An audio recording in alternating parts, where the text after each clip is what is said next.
संपूर्ण राज्यामध्ये ओला दुष्काळ जाहीर करण्याची मागणी अखिल भारतीय क्रांती सेनेने माननीय मुख्यमंत्री उद्धवजी ठाकरे यांच्याकडे केली आहे। राज्यात यावर्षी जास्त प्रमाणात पाऊस झाल्यामुळे शेती उत्पन्न आणि शेतकरी अडचणीत आले आहेत। शेतकरी जगला तरच देश टिकेल, तेव्हा या शेतकऱ्यांना वाचवण्यासाठी संपूर्ण राज्यात ओला दुष्काळ जाहीर करावा, यासाठी क्रांती सेनेच्या वतीने सर्व जिल्ह्यातून आणि तालुक्यातून प्रशासनाकडे निवेदन देण्यात येत आहे। या मोहिमेअंतर्गत पैठण तालुक्यातील क्रांती सैनिकांनी तहसीलदार चंद्रकांत शेळके यांना ओला दुष्काळ जाहीर करण्याचे निवेदन सादर केले। या प्रसंगी जिल्हा संपर्क प्रमुख साईनाथ पाटील कासोळे, पैठण तालुका प्रमुख लक्ष्मण पाटील शेलार यांच्यासह तालुका उपप्रमुख गणेश पाटील औटे, गणेश डुलगच, सिद्धार्थ बागुल, चिराग फारुकी, निलेश राजे देशमुख, प्रवीण अडसरे, ओमकार गोटे यांच्यासह क्रांती सैनिक सहभागी होते। प्रवाह अनाथालय टाकळी अंबड तालुका पैठण येथे उदय कुलकर्णी आणि प्रमोद आपेगावकर यांनी अनोख्या पद्धतीने वाढदिवस साजरा केला। अनाथ, निराधार, बेघर, आदिवासी तथा परिस्थिती अभावी शिक्षणापासून वंचित राहत असलेल्या विद्यार्थ्यांसाठी सुरू करण्यात आलेल्या रामेश्वर गोरडे संचलित प्रवाह अनाथालय वाढदिवसानिमित्त विविध वस्तूंचे वाटप करण्यात आले।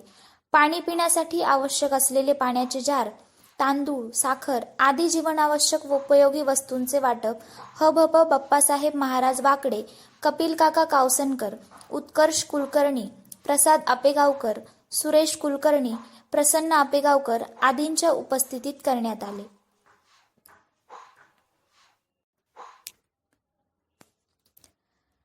वीर एकलव्य भिल्ल समाज संघटनेचे संस्थापक अध्यक्ष अशोकदादा बर्डे यांच्या नेतृत्वाखाली आदिवासी आरक्षण बचाव आंदोलन अनोख्या पद्धतीने करण्यात आले। ढोलकी वाजून पैठण तहसील कार्यालयासमोर आंदोलकांनी आपल्या मागण्यांचे निवेदन तहसीलदारांना देण्यापूर्वी जोरजोरात ढोलकी वाजवून घोषणाबाजी करत हे आंदोलन केले। धनगर समाजाला एसटी कॅटेगरीमध्ये सामावून घेऊ नये यासाठी हे आंदोलन करण्यात आले। वीर एकलव्य भिल्ल समाज संघटनेचे संस्थापक अध्यक्ष अशोक बर्डे यांनी आंदोलकांना संबोधित करताना सांगितले की 48 जाती सध्या एसटी कॅटेगरीमध्ये आहेत। या 48 जातींना अद्याप फार तर 30% लोकांना फायदा मिळालेला आहे। अजून आमच्या 48 जातींचाच अनुशेष बाकी आहे। अशा वेळी काही प्रमाणात प्रगत असलेल्या धनगर समाजाचा समावेश एसटी मध्ये केल्यास उरलेल्या 48 जातींवर अन्याय होईल। तेव्हा धनगर समाजास स्वतंत्र आरक्षण द्यावे, मात्र आमच्या 7% एसटी आरक्षणात त्यांना सामावून घेऊ नये, अशा प्रकारची आग्रही भूमिका त्यांनी मांडली।